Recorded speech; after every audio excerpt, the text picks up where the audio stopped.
It all started with a simple Facebook message. Hi, how are you? Where are you from? From there, it turned into a conversation that went on for days. A few weeks later, Jake, not his real name, finally met with his online friend.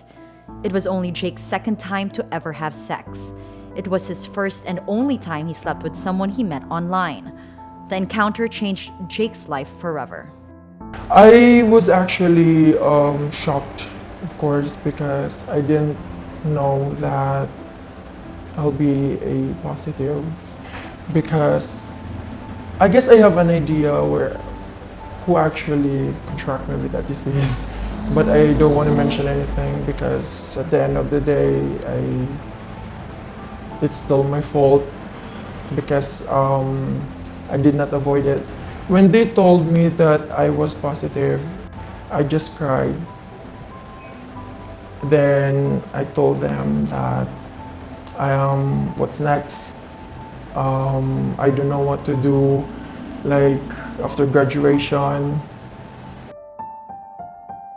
In the Philippines, unprotected sex is the most common way HIV is spread, especially for young people. Recent numbers also show that the 15 to 24 age group is the fastest growing population getting infected. That's 8th graders, high schoolers, college students. Why the sudden increase? Millennials are having a lot of sex, and it's made easier because of technology. Social media apps make finding sexual partners incredibly easy. Robert Figueroa Jr. is an HIV coordinator at the Family Planning Organization of the Philippines in Iloilo City. They use Grindr or Facebook or Twitter to meet other guys for, this risky behavior. Worse is, and I don't know if you want to hear it, and this happened really na parang often, parang every month. There are also group activities or orgies, no? Here are the numbers. Of the 42,283 HIV-positive individuals recorded by the Department of Health as of March 2017, 11,550 are from the 15 to 24 age group. In March alone, the Philippines diagnosed 968 new HIV-positive individuals, the highest number ever recorded in a month since the DOH first started monitoring HIV infections. That means there are 27 new cases now diagnosed in the country per day. Of the 968 new cases in March, 315 or 33% were 15 to 24 years old. Of that age group, 96% were male and 96% were infected through sexual contact.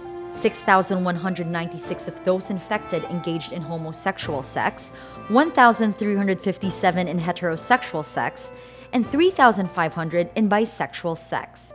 Men who have sex with other men, or MSMs, still remain the highest at risk of contracting the virus.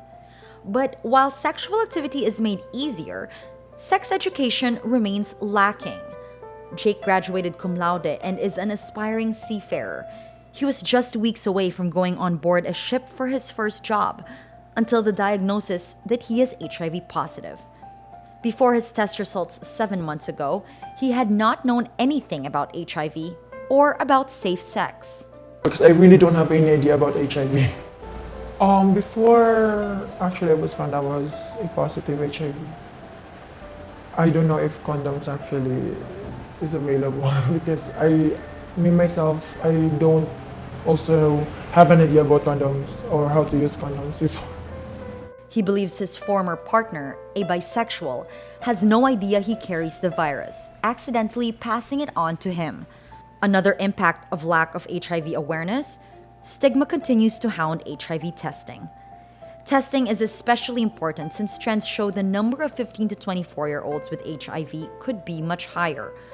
According to the AIDS epidemiology modeling, around 62% of the estimated newly infected are coming from the 15 to 24 age group, which means the Philippines is only diagnosing around 23 to 50% of that 15 to 24 age group.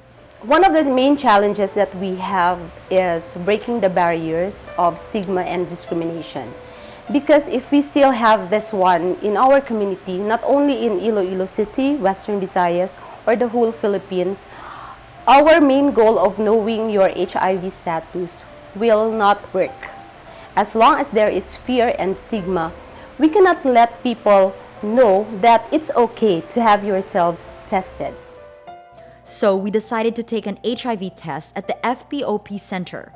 The testing is free, and the whole process, including hearing initial test results, takes less than 2 hours. Good afternoon, ma'am. Hello. My name is Chris Mena, your nurse as well as your HIV counselor.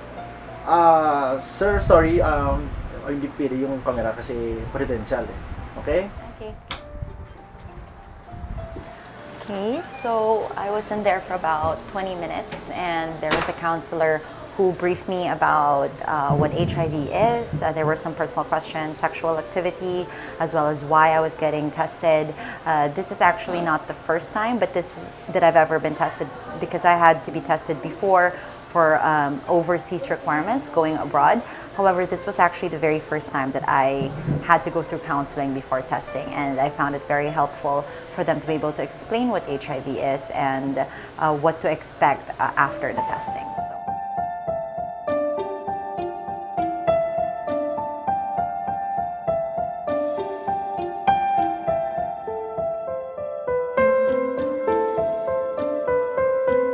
So because my veins are very small, she actually suggested pricking my finger instead, which would make it a lot easier for them to see if the blood is reactive or non-reactive.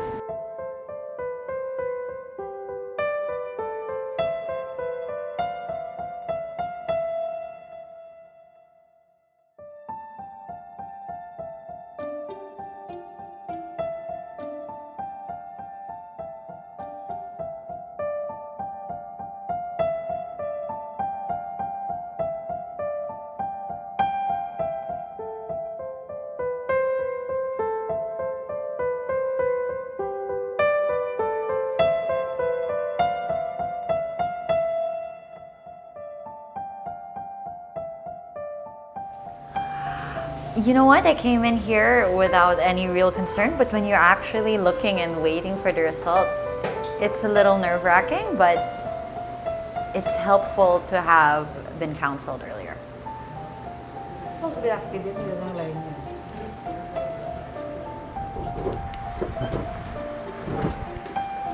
So Chris just told me my results, and actually it gave me a small piece of paper and asked me if I wanted them to be the one to open it or myself. I opted to open it myself, and when you open it, it actually just says the results. So mine is non-reactive, and this whole thing just took about 15 minutes. It is a relief to know my status, just for peace of mind, and the process was easy and painless.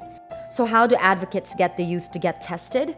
They get peer volunteers or other youth to talk to them about safe sex and the risks of HIV, so they are more comfortable. It's the same strategy they use for LGBT or transgender communities and MSMs. There's even a huge map on the wall which FPOP uses to mark where the youth hang out. We want to know where they converge, where they meet. That's for the geographical side. Where are the hotspots? Where do they usually hang out?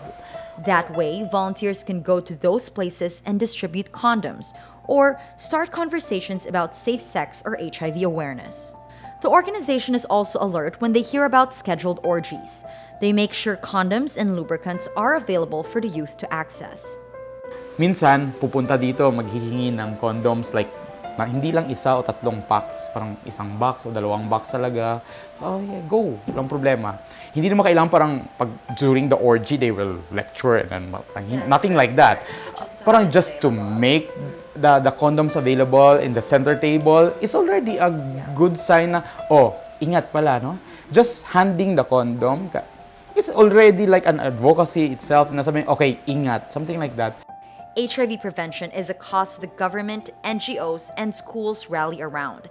The Philippine Health Agenda includes awareness of HIV among the youth as one of its priorities. But there is much work to be done. All stakeholders must be involved, including local government units, teachers, and parents at home, so they can teach the youth comprehensive sex education, to fight stigma, and to get the youth to access testing and treatment when needed. In a nutshell, the goal is that 90% of those who are HIV positive out there should know their status, at least. And then 90% of those who know their status should actually get treatment. And 90% of those who are on treatment should be virally suppressed. If we can achieve that, then it is not far to curb the epidemic very soon. As for Drake, he's grateful that he knows his status because it means he can get treatment for it and still has a chance at a long life. As far as I know, that HIV nowadays is not a death sentence. As long as we're taking our medication in time, I guess that will really help out a lot to prolong our lives. And of course, we can live our life like normal people. Even his dreams to be a seafarer remain alive. An advocacy group for seafarers living with HIV is helping Jake get a job on a ship, since an international convention says seafarers who are stabilized on medication should be allowed to work on board. Jake also faces stigma even among his relatives. They throw away the utensils and glasses he uses when he shares meals with them. Even if HIV cannot be transmitted via saliva, he hopes this stigma would go away and that more people get tested. There's nothing to worry. I mean, early detection could actually prolong their lives. So as long as they know their status, like example, if they're negative, they'll be able to know how to, in order for them to be safe. Then if they know that they're positive, they'll be able to know how to undergo medication to prolong their lives. He wishes he had known about HIV before he got infected rather than after, but at least he was tested early enough to save his life. Natasha Gutierrez, Rappler, Iloilo.